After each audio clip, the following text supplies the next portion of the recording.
Ini aku dari kampus Unsari dapat tugas dari Bapak Tio dengan kata-kata bahwa turun. Aku aku aku mau tanya soal kurikulum merdeka ini di SDIT ini. Apakah kalian memahami tentang kurikulum merdeka di SD ini?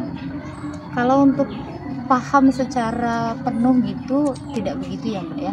Tapi kalau dipelajari seiring berjalannya waktu insya Allah gitu. Untuk proses pembelajaran sebenarnya tidak ada yang sulit sih dengan kurikulum merdeka gitu. Kalau kata istilah orang kan nanti isinya repot lagi. Sebenarnya tidak ada yang repot. Intinya kurikulum itu sama, hanya saja kitanya sebagai seorang guru harus rajin-rajin mencari referensi. Ya, bagaimana pandangan saja tentang kurikulum merdeka ini? Kalau pandangan saya terkait dengan kurikulum merdeka ini adalah salah satu terobosan dari Mas Menteri gitu ya, dari Kemendikbudristek, di mana sebenarnya filosofi awal mengapa kurikulum merdeka ini dicetuskan, dicanangkan seperti itu kan berlandaskan pada filosofi Ki Hajar Dewantara sebagai seorang bapak pendidikan Indonesia sendiri, bahwasanya kita itu sebagai seorang guru harus menghamba kepada nah di sini maksudnya menghamba apa seperti itu, kita harus mengetahui mengakomodasi setiap kebutuhan belajar anak. Disitulah anak itu merdeka, belajarnya itu di sana gitu loh, mereka belajar sesuai dengan kebutuhan mereka. Selanjutnya, perbedaan apa yang mendasar menurut Anda antara kurikulum sebelumnya dan kurikulum merdeka saat ini? Kalau kurikulum sebelumnya dan kurikulum sekarang ya, apa perbedaan yang mendasar? Kalau menurut saya pribadi, perbedaan yang mendasar itu kalau di kurikulum lama kita diberikan target KD ini harus selesai pada kelas ini, pada tahapan ini kita harus selesai seperti ini. Mau tidak mau target ini harus diselesaikan seperti itu. Sedangkan di kurikulum merdeka kita dikasih fase A, B, C, di mana setiap fase ini ada capaian pembelajaran tersendiri. Seandainya anak di fase A atau anak di fase B, dia tidak bisa di fase C, di fase A, ada mata pelajaran yang dia tidak bisa, gitu. Ada capaian pembelajaran yang dia belum bisa, itu harus diulang, gitu. Tidak masalah dia sudah di fase A, fase B, tapi harus mengulang fase C itu tidak, fase A, maaf saya, fase A gitu ya, tidak masalah seperti itu. Itu yang menjadi dasar perbedaannya kalau menurut saya pribadi seperti itu. Apa pergantian ini tidak terlalu cepat? Kesannya seperti ganti menteri, ganti kurikulum yang tadi. Kalau menurut saya pribadi, kalau gurunya jeli, ya, kalau gurunya rajin, ya, ini tidak terlalu cepat. Karena setiap guru itu kan harus melek teknologi, harus melek informasi. Sebenarnya tidak ada yang berubah dari kurikulum itu. Sebenarnya kita di kurikulum merdeka ini kan landasannya kan kepada filosofinya Pak Ki Hajar Dewantara. Bagaimana cara beliau dulu mendirikan taman siswa seperti itu. Hanya saja kita kan flashback saja seperti itu. Apakah sekolah tadi telah menerapkan kurikulum merdeka? Sudah tahun kemarin itu, karena kan tahun kemarin itu kan kita sudah ini ya, kalau nggak salah saya kan ada program sekolah penggerak gitu. Nah, program sekolah penggerak itu kan yang dibiayai oleh pemerintah ya. Nah, sedangkan untuk sekolah-sekolah seperti kami SDIT ini kami mendaftar secara mandiri, jadi kami memilih opsi 1 gitu. Opsi 1 itu masih mandiri belajar. Mandiri belajar ini masih mengkombinasi antara kurikulum K13 dengan kurikulum merdeka, di mana semua aspek pembelajarannya itu tidak seluruhnya menggunakan kurikulum merdeka. Jadi ada 50% itu menggunakan kurikulum 13 dan 50%-nya lagi kurikulum merdeka seperti itu. Berarti sejak tahun kemarin ya? Apakah tadi pernah mengikuti pelatihan kurikulum merdeka ini? Kalau pernah mengikuti kurikulum merdeka saya berapa kali ya? Itu tadi harus jeli-jeli gitu ya, harus jeli mencari. Karena memang itu sudah isunya sudah gembar-gembor seperti itu tentang penggunaan. Saya cari ini sedikit cerita ya. Saya cari di YouTube, terus saya cari di grup WhatsApp, terus saya cari di Facebook. Itu kan banyak komunitas-komunitas guru penggerak di angkatan-angkatan sebelumnya yang punya gebrakan seperti itu. Banyak juga yang PSP yang sudah mendaftar di tahun kemarin sebelumnya, itu mereka membuat sebuah pengimbasan atau diseminasi seperti itu. Jadi saya ikut di sana, saya ikut pelatihan itu secara gratis seperti itu.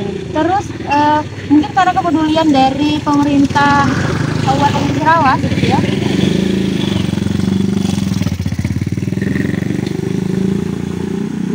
Nah, dari pemerintah Kabupaten Cirawas sendiri mengadakan diklat kurikulum Merdeka angkatan 2 itu pada melalui BKKSDM. Melalui BKKSDM itu di Muara Beliti kemarin kalau nggak salah saya itu. Terus ada beberapa sekolah yang diikut sertakan seperti itu.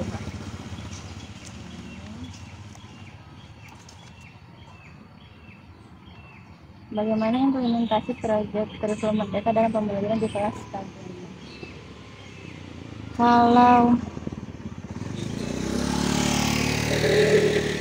untuk pengimplementasian proyek proyek penguatan profil pelajar Pancasila di kelas itu, karena kita masih kombinasi ya Mbak ya, masih kombinasi antara K13 dengan kurikulum Merdeka. Jadi saya pribadi gitu ya, karena kami ada 4 kelas, di kelas 4 sendiri 4 rombel,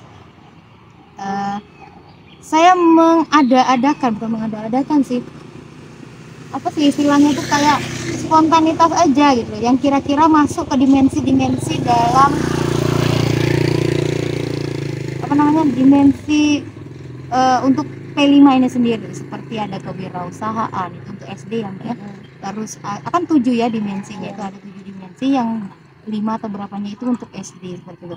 Seperti kewirausahaan saya pernah buat seperti itu, untuk hidup berkelanjutan saya pernah buat seperti itu untuk proyeknya sendiri. Tapi karena memang ini kombinasi, jadwal untuk proyeknya sendiri saya tidak alokasikan khusus. Jadi di pembelajaran tematik ini nanti saya mau buat proyek ini seperti itu. Jadi saya enggak kan harusnya di dalam jadwal kurikulum Merdeka itu dia ada P5-nya, ada jadwal khusus. Misalnya Senin, Selasa, Rabu, Kamis itu untuk mata pelajaran yang lainnya, dia per mata pelajaran, tidak lagi per tema seperti itu.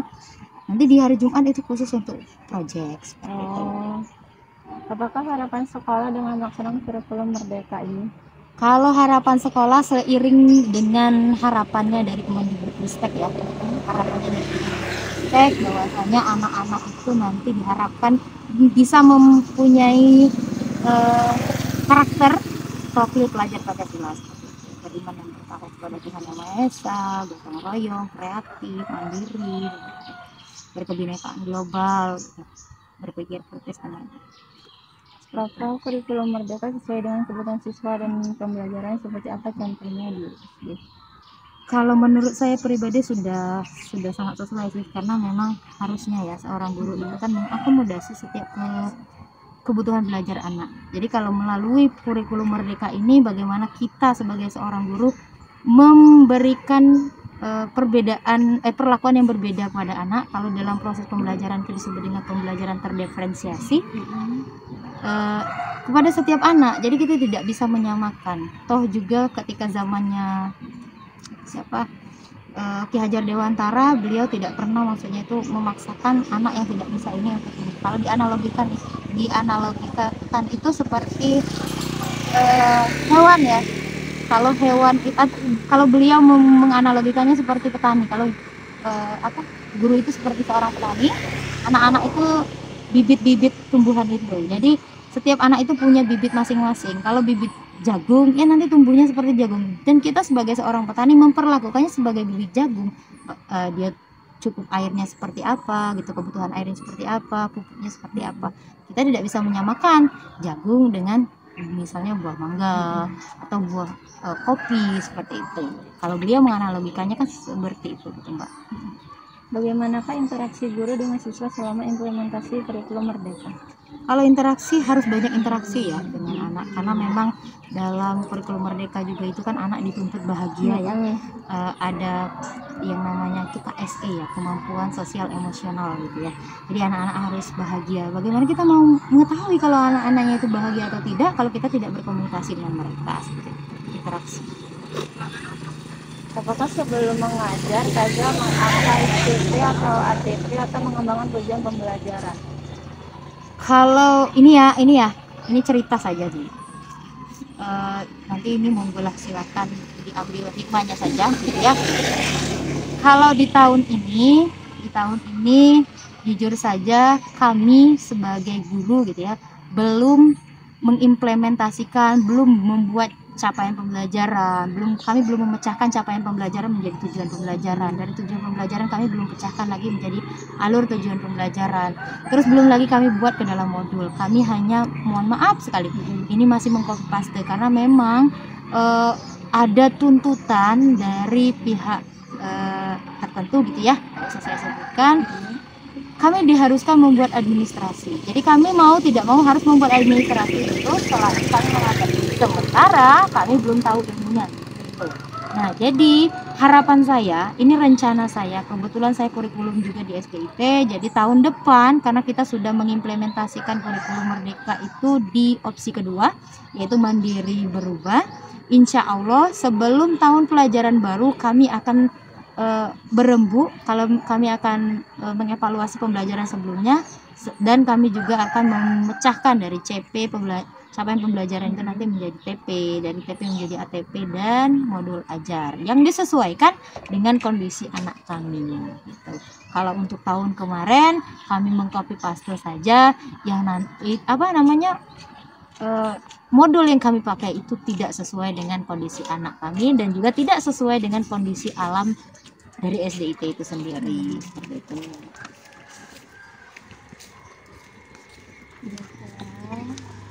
Apakah saja membuat RPP kategoris atau modul sendiri atau hanya mengutip kemudian dikembangkan sendiri dengan kondisi sekolah atau syllabus juga dalam KKG kemudian di sekolah dan disesuaikan dengan kondisi peserta didik? Nah, itu tadi seperti yang dijelaskan di awal ya. Untuk tahun ini jangan dicontoh gitu ya untuk adik teman-teman mahasiswa gitu ya. Ini bukan cara yang bagus gitu, tapi pada umumnya rata-rata orang melakukan hal seperti ini gitu ya. Idealnya RPP itu dibuat di awal tahun dengan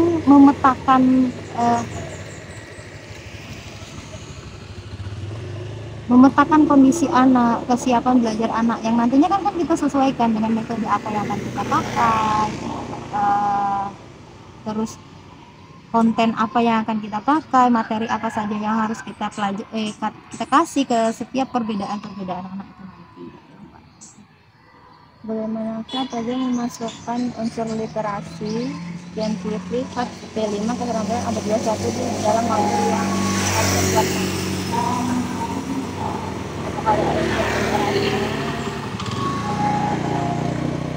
Ya, untuk ada unsur literasi pasti ya Mbak ya. Unsur literasi itu kalau di ke-13 itu dulu di awal ya. Nah kalau literasi ini kan lebih banyak kepada membaca seperti itu ya, memahami teks-teks atau gambar gitu ya. Bisa saya masukkan di awal untuk yang literasi. Di HOTS ini pastinya di asesmen. Kalau P5 ini bisa di kegiatan pembelajaran atau proyek.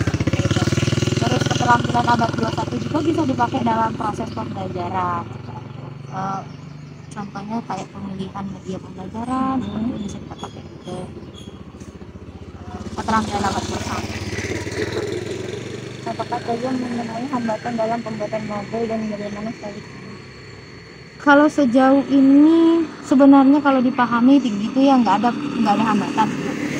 Cuma hambatannya itu di diri pribadi karena ikut-ikutan gitu ya, ikut-ikutan guru-guru pada umumnya yang kadang memang cuma copy paste. Ini bukan apa sih, bukan menjadi rahasia lagi ya, sudah jadi rahasia publik gitu. Guru itu memang terkadang mereka itu nggak mau ribet-ribet buat modul aja, nggak mau ribet-ribet buat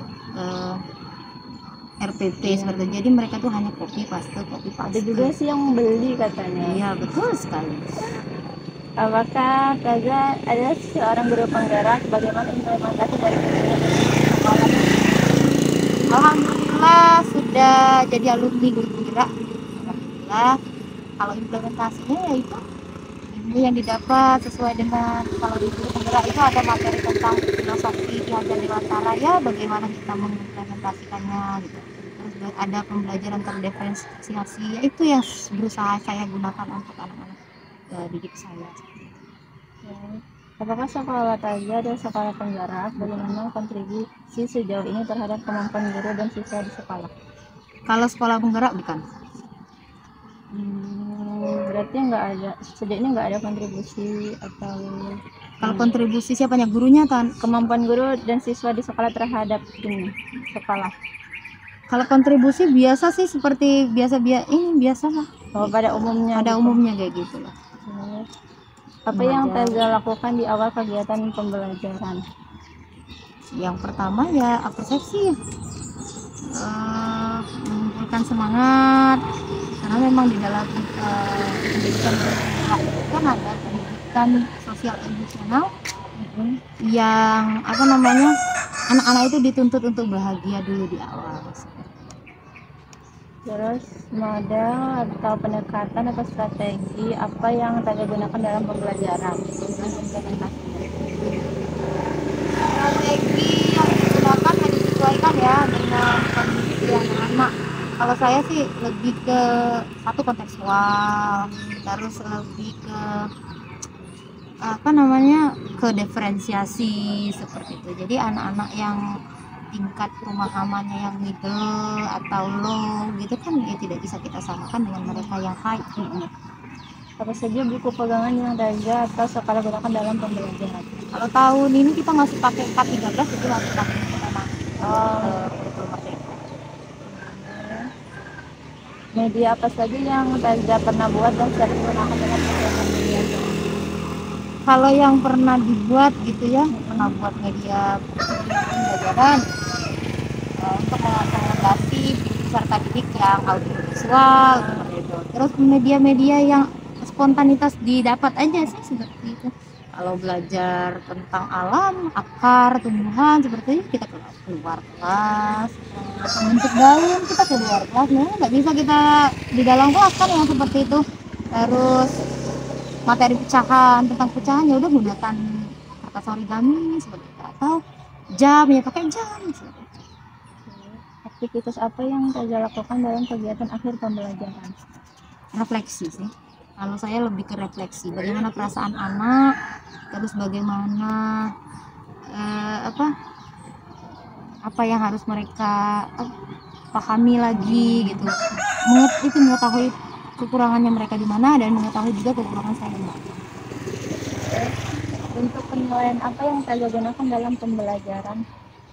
Asesmen ya. Penilaian ya 3 ranah sih yang dinilai, kognitif, afektif, ya psikomotor. Kalau afektif itu sikap ya, ini dilihat dari di tengah-tengah pembelajaran sih, anak itu tanggung jawab enggak, mandiri enggak, gotong royong enggak gitu. Terus kalau psikomotor ya dilihat dari keterampilan anak, misalnya membuat, kalau ada proyek itu atau praktek gitu ya, dilihat anak itu sesuai nggak apa yang diperintahkan dengan apa yang dibuat. Kalau pengetahuan kognitif biasanya ya lebih ke ketulisan atau lisan. Apakah saya menemui hambatan dalam penilaian? Bagaimana saya? Kalau penilaian sementara belum ada. Kapan saja Taza melakukan penilaian? Penilaian itu bagusnya itu di awal, di tengah, dan di akhir. Karena asesmen kognitif, asesmen of learning, dan of learning ya. Dan mencakup 3 ranah tadi, kognitif, afektif, dan psikomotor. Di awal kita sebagai ini aja sih pertanyaan-pertanyaan pemantik gitu, kesiapan belajar anak. Yo, siapa yang hari ini tadi sarapan? Kita bertanya sarapan mungkin untuk tentang pencernaan seperti itu. Terus di tengah misalnya kita digunakan rubrik penilaian sikap atau mereka nilai sesama mereka, sama teman. Apakah setiap soal yang digunakan di sekolah dikembangkan bersama fakultas atau lain? Untuk tahun ini untuk kelas 1 dan 4 karena sudah mengimplementasikan kurikulum merdeka, kita buat sendiri. Kalau untuk kelas 2, 3, 5 dan 6 itu mereka di KKG. Oke, terakhir bagaimanakah proses pengembangan soal dalam asesmen tadi? Pengembangan soal yang pasti disesuaikan dengan kondisi anak. Kalau kondisi anak itu belum siap untuk soal yang hot, ya nggak usah kita kasih hot, paling kita kasih yang di C1, C2, ya sekitar di ranah-ranah mengingat seperti itu, belum yang menganalisis gitu. Seperti itu.